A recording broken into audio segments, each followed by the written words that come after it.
It's Tuesday, August 20th. I'm Lucie Steiner. And I'm Sam Seder. Which of these stories will you be talking about today?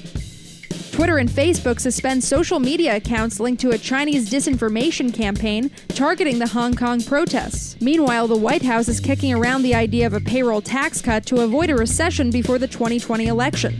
And lastly, Ilhan Omar urges her fellow Democrats to visit Israel and report on the, quote, cruel reality of the occupation. You are listening to Majority FM's AM Quickie, and these are the stories you need to know. On Monday, Twitter and Facebook announced the removal of Chinese state-backed social media campaigns aimed at undercutting the massive protests underway in Hong Kong. Twitter said it suspended nearly 1,000 accounts that were linked to a Chinese propaganda operation focused on Hong Kong, where protesters oppose a bill that would allow authorities to extradite criminal suspects to mainland China. The accounts were suspended for violating Twitter's policies against spam and fake accounts, but the social network said the account's aim was to instigate political discord in Hong Kong and weaken the political positions of the protest movement on the ground. The Washington Post reports that a panicked White House is considering a temporary payroll tax cut to stimulate the economy and avoid a recession. The administration's discussions about a possible cut have only begun in the past few days, the paper reported, and specific details have not yet been decided on. The payroll tax was last cut during the Obama administration to encourage consumer spending through the Great Recession, but went back up in 2013. 38% of economists surveyed by the National Association of Business Economics. Why does that sound like a fake organization? The National Association of Money Dollars.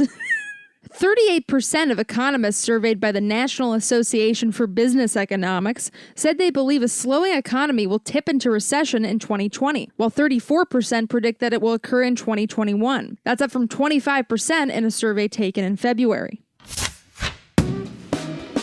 Hey, Majority.fm's AM Quickie is fueled by justcoffee.coop. Just Coffee is a worker-owned coffee roaster based in Madison, Wisconsin that has sponsored the Majority Report for nearly a decade.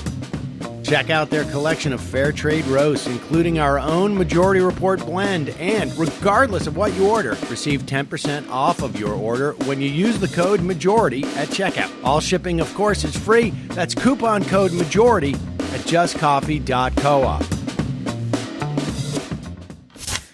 Representatives Ilhan Omar and Rashida Tlaib criticized Israel during a press conference on Monday for denying them entry to the country and called on fellow members of Congress to visit while they cannot. Omar and Tlaib, the first two Muslim American women in Congress, both support the nonviolent boycott, divestment, and sanctions movement, otherwise known as the BDS movement, otherwise known as supporting Americans' right to protest, otherwise known as supporting freedom of speech. The Congresswomen were blocked from entering Israel and the occupied territories for those views, but the real motivation may have been a push from Donald Trump. Omar highlighted support from fellow Democrats who called for a moratorium on visiting Israel until both Tlaib and Omar could go to the country without restrictions. Omar said lawmakers should go anyway to see the reality of the occupation, saying, quote, "We cannot let Trump and Netanyahu succeed in hiding the cruel reality of the occupation from us."